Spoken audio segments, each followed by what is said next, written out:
அருமுகனை வேண்டி ஆராதனை செய்தார். முருகா முருகா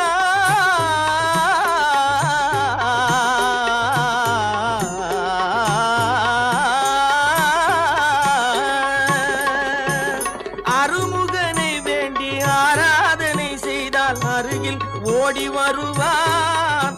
அன்பு பெருகி அருள் புரிவான். அந்த கருணை உருவான குருபரன் என்றுமே கைவிடாமல் ஆளுவான்.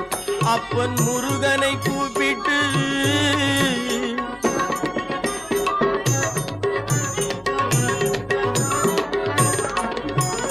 கந்தனை எண்ணிய வந்தனை செய்வோர்க்கு கந்தனை எண்ணிய வந்தனை செய்வோர்க்கு காரியம் கைகூடுமே.